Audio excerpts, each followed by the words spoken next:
Assalamualaikum warahmatullahi wabarakatuh. Salam sejahtera. Perkenalkan, nama saya Wardah Ayu Safitri, NPM 9882405122321001 dari Program Pendidikan Desain Komunikasi Visual 2022, Universitas Informatika dan Bisnis Indonesia. Di sini saya akan menjelaskan rangkuman materi mata kuliah karakter building yang telah saya pelajari selama setengah semester, yaitu dari pertemuan pertama sampai 8. Ada 5 sub materi yang akan saya bahas, yaitu citra diri, tanggung jawab, disiplin, rendah hati, dan integritas. Sebelum masuk ke pembahasan tersebut, saya akan menjelaskan apa itu karakter building. Secara bahasa, karakter building itu berasal dari bahasa Inggris yang berarti pembangunan karakter. Kalau secara istilah, karakter building itu mempunyai arti membangun watak, karakter, tabiat, sifat, akhlak, dan budi pekerti yang membedakan satu individu dengan individu yang lain dalam pergaulan masyarakat yang dilakukan oleh seorang pendidik kepada anak didik melalui proses pembelajaran. Pembahasan yang pertama yaitu self-image atau citra diri. Sebelumnya, mohon maaf, waktu pertemuan citra diri itu saya ketendang dari Zoom, jadi kebanyakan materi yang saya bahas dapat dari internet. Nah, sekarang mulai ke pembahasan.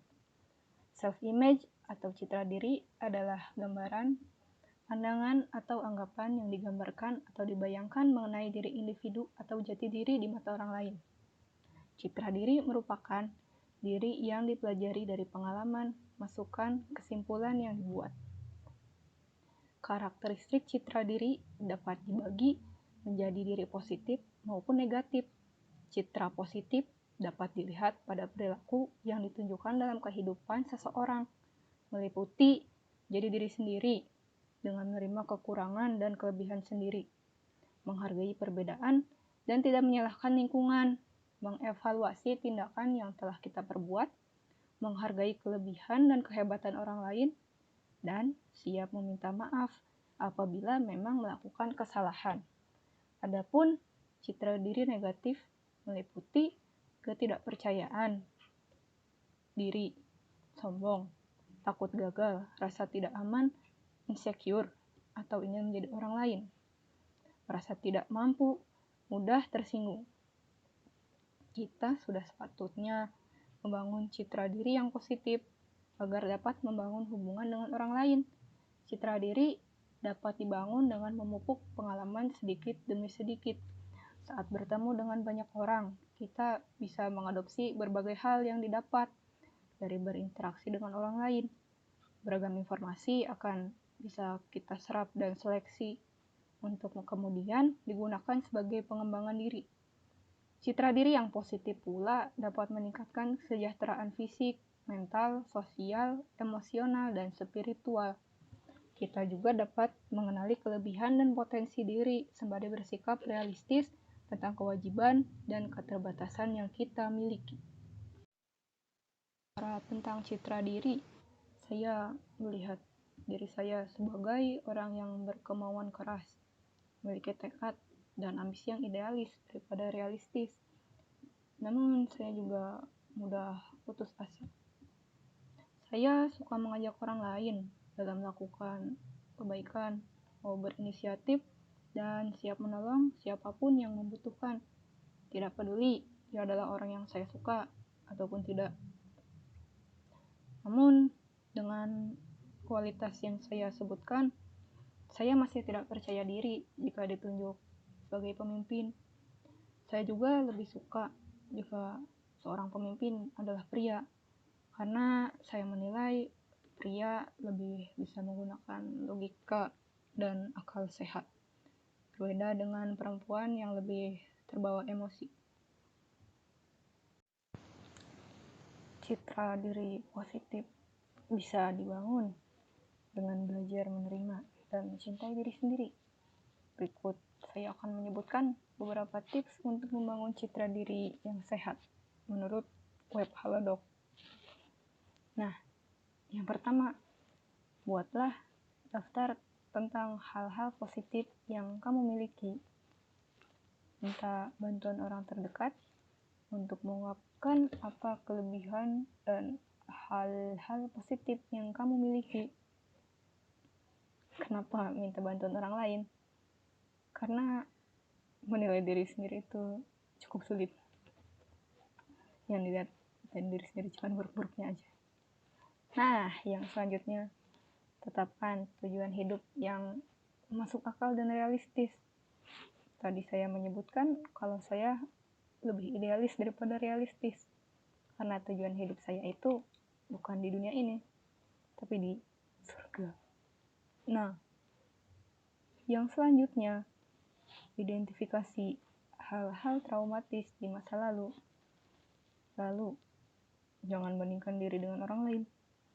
Menurut saya ya dengan diri sendiri itu boleh-boleh aja buat melihat apa yang orang lain bisa dan kita nggak bisa, ya untuk memotivasi diri lah, untuk mengevaluasi juga apa yang harus kita kembangkan.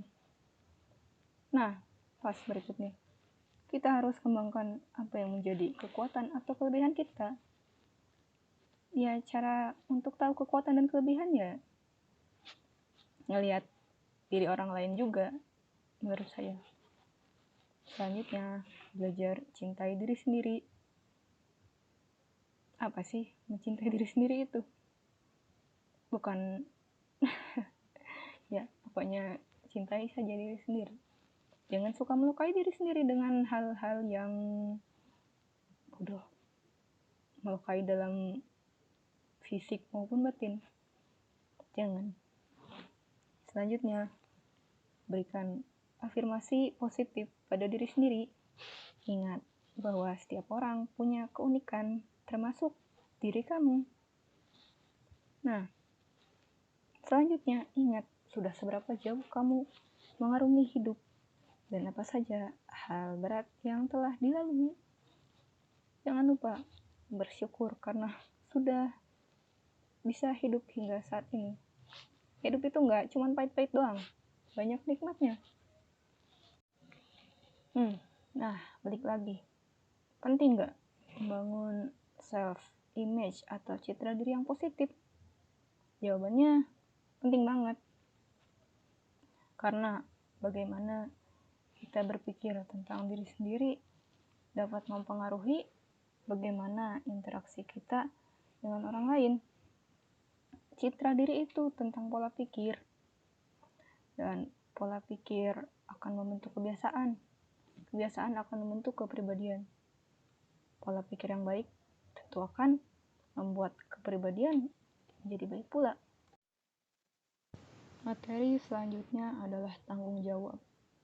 Apa itu tanggung jawab? Tanggung jawab adalah lakukan semua tugas dan kewajibannya dengan sungguh-sungguh. Semua tugas yang telah diberikan dituntaskan dengan baik. Setiap tindakan dan keputusan dituntut untuk memiliki tanggung jawab. Sikap bertanggung jawab terbentuk seiring perkembangan seorang anak sampai dewasa. Unsur-unsur tanggung jawab diantaranya kesadaran, hak dan kewajiban, pengabdian, pengorbanan. Ada banyak tokoh masyarakat yang memiliki sikap tanggung jawab yang luar biasa. Saya akan mengambil contoh tokoh Islam, yaitu Umar bin Khattab. Beliau adalah sosok pemimpin yang bertanggung jawab, amanah, dan peduli pada seluruh rakyatnya. Seluruh kebijakan yang ia buat selalu memikirkan umatnya. Salah satu kebiasaannya yaitu melakukan pengawasan langsung berkeliling kota mengawasi kehidupan rakyatnya. Salah satu kisah yang terkenal adalah ketika Umar berpatroli di malam hari. Ia mendengar tangisan anak-anak dari sebuah rumah. Dari jendela, ia mendengar sang ibu berusaha menenangkan anaknya. Rupanya, anaknya menangis karena kelaparan. Sementara sang ibu tidak memiliki apapun untuk dimasak malam itu. Sang ibu pun berusaha menenangkan anaknya dengan berpura-pura merebus sesuatu yang tak lain adalah batu, agar anaknya tenang dan berharap anaknya akan segera tertidur karena kelelahan menunggu. Sambil merebus batu dan tanpa mengetahui kehadiran Umar, sang ibu bergumam mengenai betapa enaknya hidup pemimpin negeri ini dibandingkan hidupnya yang serba susah. Mendengar hal itu, Umar tak bisa menahan tangisnya. Dan ia pun langsung bergegas menuju gudang makanan di kota. Ia memanggul sendiri karung makanan itu dan tidak mengizinkan seorang pegawainya menemaninya untuk membawanya. Ia sendiri pula yang memasakkan makanan itu, lalu menemani keluarga itu makan.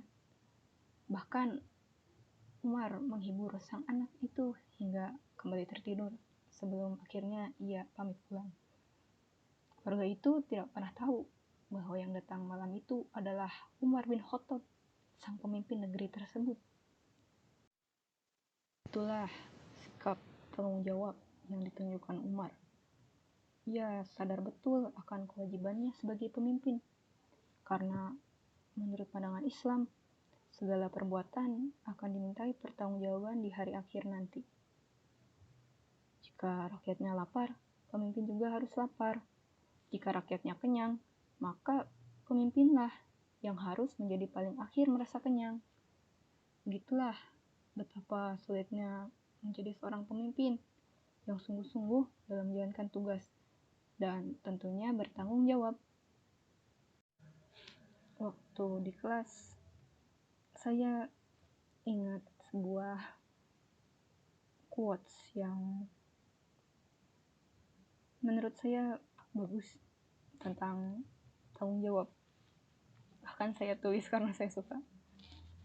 Quotes-nya itu, if you take responsibility for yourself, you will develop a hunger to accomplish a dream. Gak tahu itu quotes-nya siapa, tapi menurut saya itu benar. Kalau udah punya rasa tanggung jawab, bakal ada juga rasa untuk menggapai mimpi atau tujuan. Berikutnya, saya akan menjelaskan beberapa jenis tanggung jawab. Yang pertama adalah tanggung jawab terhadap Tuhan Yang Maha Esa. Seperti yang sudah disinggung sebelumnya, kalau dalam ajaran Islam, semua manusia akan bertanggungjawabkan semua perbuatan yang sudah dibuat, yang sudah dilakukan di dunia. Setiap manusia memiliki tanggung jawab untuk beriman kepada Tuhan. Ya, saya yakin semua penonton video ini beragama, karena di sila pertama itu ketuhanan yang Maha Esa. Ya, jadi aneh lah kalau ngaku-ngaku gak punya Tuhan. Orang Indonesia bukan. Ya, sikap bertanggung jawab terhadap Tuhan bisa diwujudkan dengan menjalankan perintah dan menjauhi larangannya. Yang kedua, tanggung jawab kepada keluarga. Sebagai anggota keluarga, setiap individu bertanggung jawab untuk menjaga nama baik keluarga. Masing-masing anggota juga memiliki peran untuk meningkatkan kesejahteraan, keselamatan, dan pendidikan keluarganya. Berikutnya, tanggung jawab kepada diri sendiri. Setiap individu memiliki kewajiban untuk memenuhi hak dan kewajibannya. Saat manusia lahir, manusia ini sudah diberi 3 hak. Hak untuk hidup, hak untuk bebas, terus lagi hak apa ya? Ya, intinya itu. Dan manusia juga harus menunaikan kewajibannya jika ingin hak-haknya terpenuhi. Rasa tanggung jawab pada diri sendiri juga berguna untuk menyelesaikan permasalahan yang terjadi di dalam kehidupan. Selanjutnya, tanggung jawab kepada masyarakat. Setiap individu juga bertanggung jawab untuk membentuk kehidupan yang lebih besar dalam lingkup masyarakat. Kita nggak akan ada di dalam keluarga terus-terusan. Kita suatu saat akan terjun ke masyarakat. Bicara sesuai kenyataan di lingkungan di kafe.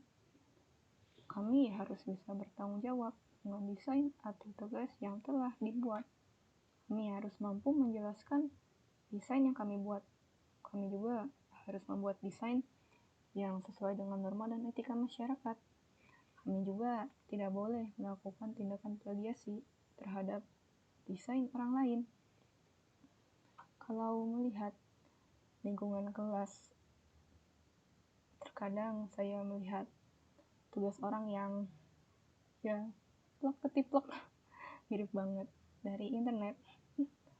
Entah itu gak sengaja mirip atau emang bener-bener semuanya dipindahin aja gitu dari referensi langsung tanpa ada modifikasi.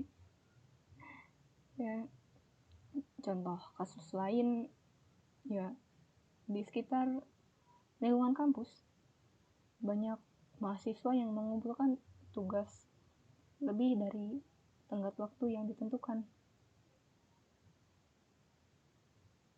Ya, gimana tanggung jawabnya? Nanti di dunia kerja juga bakal ada tenggat waktu. Sebagai orang yang sudah pernah bekerja dengan target harian yang wow, saya merasa heran gitu. Kenapa mereka santai-santai? Di mana tanggung jawabnya? Saya tadi menyinggung kalau tanggung jawab itu penting untuk kehidupan. Ya, apa manfaatnya bertanggung jawab? Kenapa itu bisa jadi penting? Nah, seseorang yang memiliki sifat tanggung jawab akan mendapatkan kepercayaan dan merasa dihargai oleh orang lain. Berikutnya, jika tanggung jawab dilakukan secara konsisten, maka seseorang akan berhasil menyelesaikan tugas dengan baik. Lalu, tanggung jawab juga membuat seseorang bertindak secara hati-hati dan penuh perencanaan. Yang terakhir, sikap tanggung jawab juga membuat individu lebih kuat saat menghadapi suatu permasalahan. Kita sebagai mahasiswa ataupun manusia pada umumnya wajib meneladani sikap tanggung jawab para tokoh dunia atau tokoh di sekitar kita, sebab sikap tersebut sangat penting dalam kehidupan. Mengerjakan tugas yang diberikan dengan bersungguh-sungguh serta selalu menghadiri setiap kelas tanpa bolos. Itu adalah contoh sikap tanggung jawab yang bisa kita lakukan. Jadi selanjutnya adalah disiplin. Apa itu disiplin? Sikap disiplin adalah rasa ketaatan dan kepatuhan terhadap nilai-nilai yang dipercaya dan menjadi tanggung jawabnya. Dengan kata lain, disiplin adalah rasa kepatuhan terhadap aturan atau pengawasan dan pengendalian.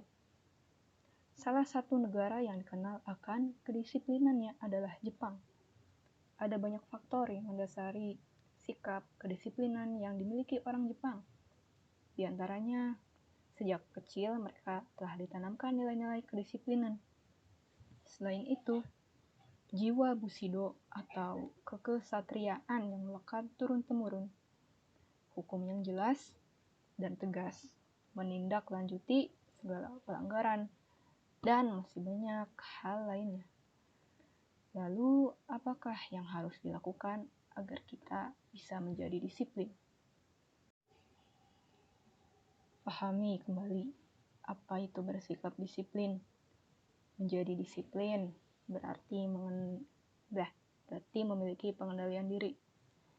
Mau menjadi pengikut dan mengikuti pemimpin.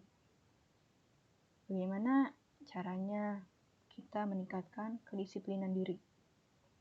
Mulailah dari membayangkan kesuksesan. Kesuksesan macam apa yang ingin kita peroleh.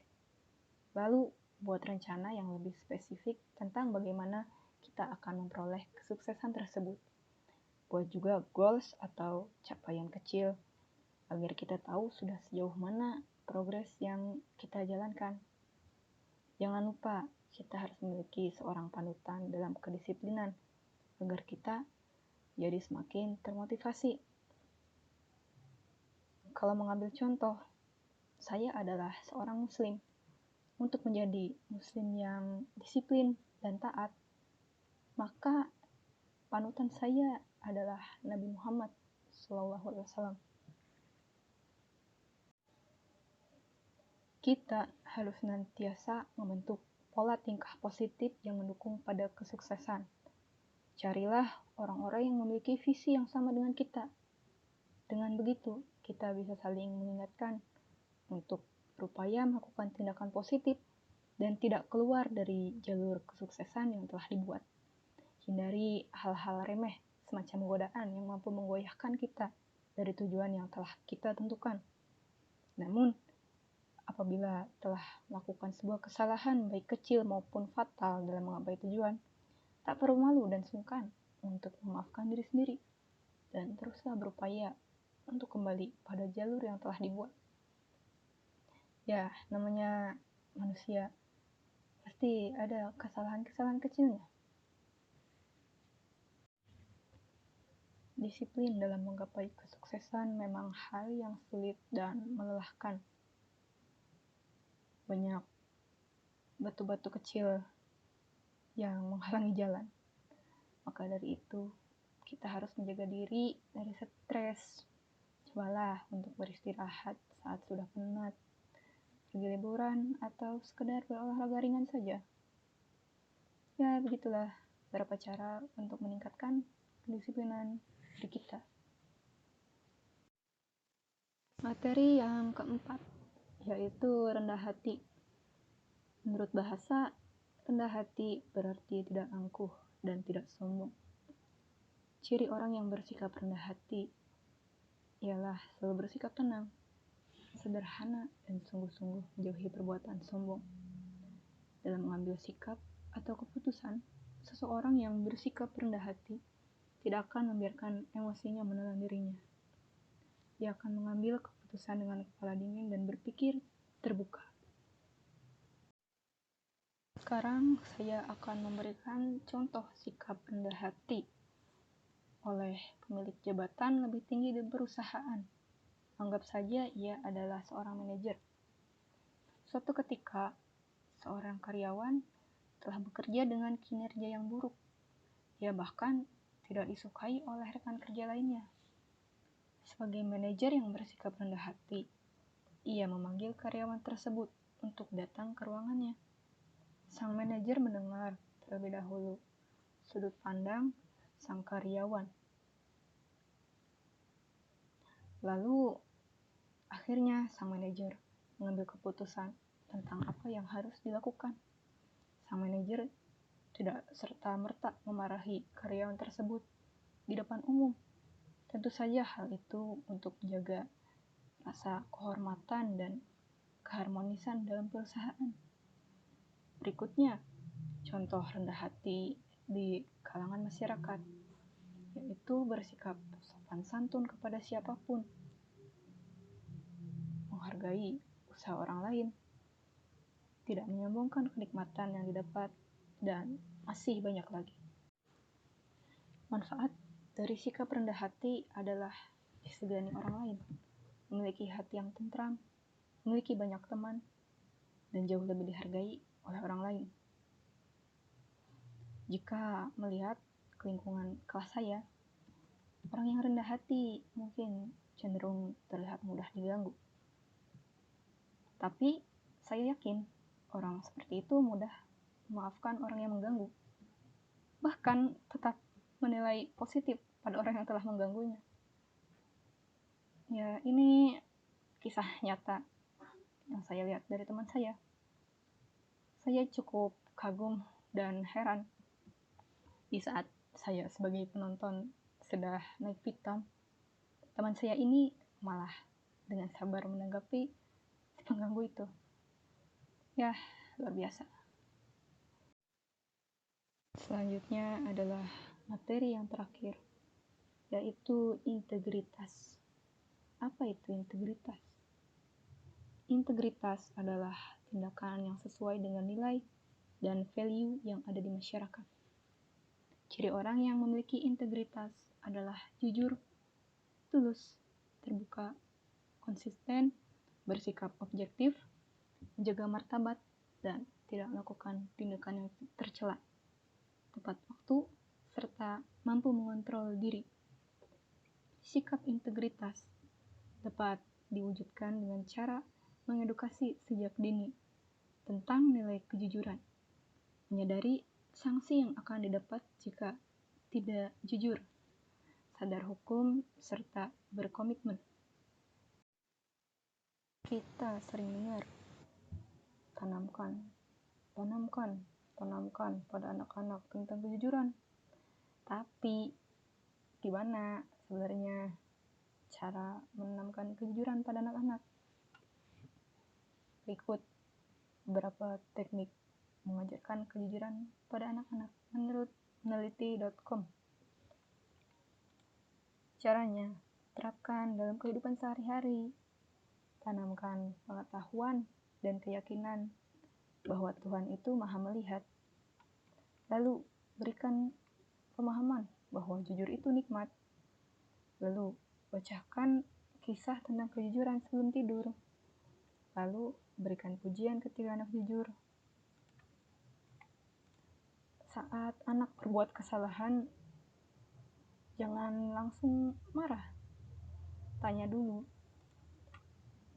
Kalau dikit-dikit marah, nanti anaknya malah takut dan malah jadi pembohong.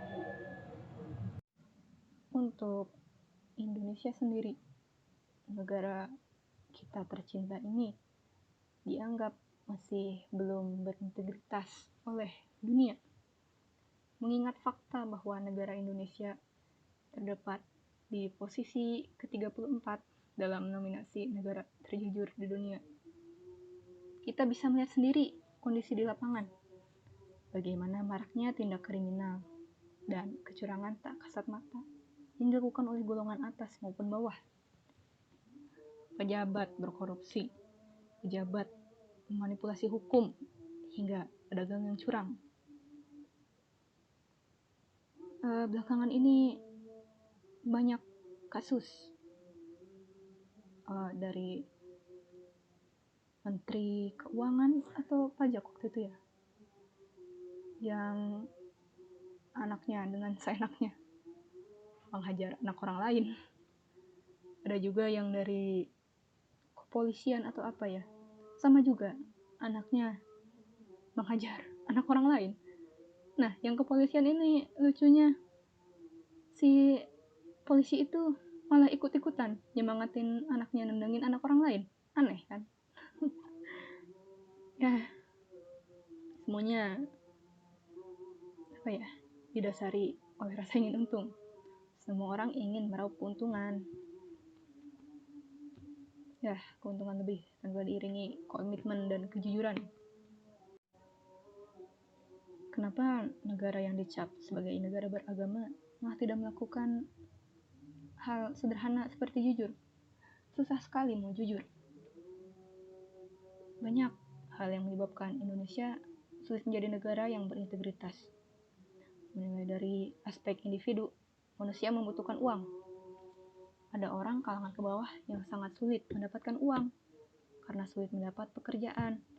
Ada pula kalangan ke atas yang dikenal sebagai wakil rakyat melakukan tindakan korupsi karena tergiur dengan harta yang lebih melimpah. Ini semua itu fakta dari kehidupan sehari-hari. Seperti yang telah disinggung sebelumnya, sikap integritas bisa diwujudkan dengan kesadaran pada diri kita masing-masing. Apabila kita telah sadar, maka kita harus membantu menyadarkan orang lain. Jangan hanya memikirkan diri sendiri, pikirkan juga orang lain.